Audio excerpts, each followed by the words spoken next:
Hi everyone, welcome to the FPEB channel. My name is Joel Pettit, and today I want to talk to you about the medical retention review process, or the MRR process, in the Navy/Marine Corps, specifically MILPERSMAN 1910-168, and it's entitled Separation by Reason of Physical Disability. This is a big deal because most reservists have no idea that this regulation even exists. This regulation can answer every reservist question that I get from everybody, which is, what am I up against? That's a very difficult question to answer for an attorney, not because I don't have enough, anecdotes or examples from cases of what reservists face. It's more so, I want to give you something that you can read and you can process and you can say, okay, this makes sense, or I can understand exactly the nuance, if you will. This nuance isn't nuanced at all. It's actually pretty blatant and it's kind of infuriating. So let's get to it right now. What you're looking at here is page 7, paragraph 9 of MILPERSMAN 1910-168, and it's entitled, as you can see, Advisability of Requesting a Hearing.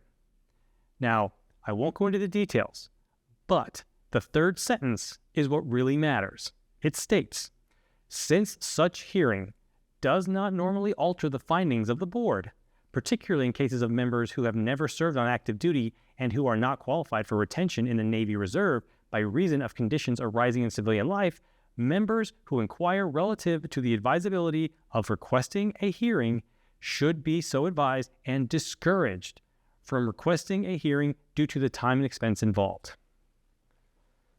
And now you're probably thinking, that's confusing. What hearings, Joel? What are you talking about?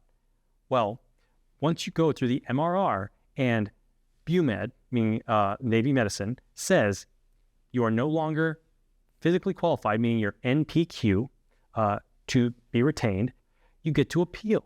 And when you appeal, amongst other options you have, you can go to the IPEB, the Informal Physical Evaluation Board. If they still call you NPQ, you can then go to the FPEB, the Formal Physical Evaluation Board, and that's in the form of a formal hearing. And that's what this paragraph is alluding to, is to that hearing. Now, the problem here, and the reason I get so angry every time I read this, is because the person who drafted this must have been clairvoyant. They must have been able to see the future, because how the heck can they possibly tell commanding officers that they should be discouraging people from availing themselves of the rights that the Department of Defense has given you without knowing your case, without knowing the current state of the law and how your facts apply to that law and what the outcome could be? They don't. That's the problem here. So that's why this document, for me, it changed my whole perspective of how the Navy deals with reservists.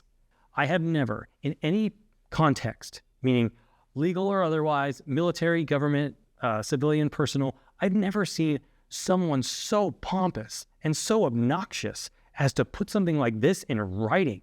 What they're doing here is they're telling commanding officers, the people who have the most influence in a unit, to discourage sailors from exercising their rights.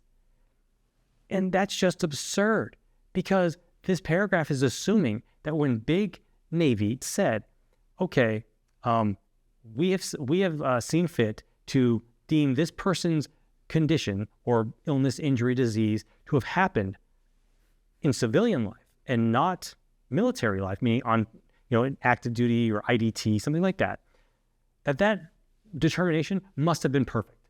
There's no way we got it wrong. Well, why do you think the IPEB appeal, the FPEB appeal, and then after that, the petition for relief, PFR, that's another level of appeal? Apparently, they already know the outcome of the game. And that's why I do what I do, because they don't. And these hearings do matter. And they do make differences in these cases, because if you don't avail yourself of all your administrative processes and rights, and you try to go to the next level of appeal, you'll be turned down. And that's not a legal analysis. That's just fact. Are you going to read it in the BCNR regulations, the Board of Correction for Naval Records? That's just the process. That's ridiculous that, let's say BCNR says you didn't avail yourself of your appellate rights, meaning to go to the FPEB to have a hearing, as the MILPERSMAN would discourage you from doing. And then they would say, well, you didn't do that, so we can't hear your case because you didn't fulfill your obligation on the front end. That's insane. That is insane, because this order says that the Navy is purposefully telling you, do not avail yourself of all your rights. And if they do that, they cut off your avenue to a PFR and to BCNR. That's the problem with this. It's not about me not liking it. This is about the law and how this regulation sets sailors up for failure. And that's the problem I have with it. I just wanted to put it out there so that everyone else who isn't a full-time attorney and doesn't deal with this every day can maybe have a little bit more insight into that question that everyone asks. What am I up against? This is what you're up against, sadly enough. So if you're a reservist and you're going through the MRR process, or you're about to, please go to my website, joelpettitlaw.com, give me a call, shoot me an email. I'd love to speak to you about your potential case. And if this video has helped you, please click here to watch more. But thanks for watching, everybody, and have a great day.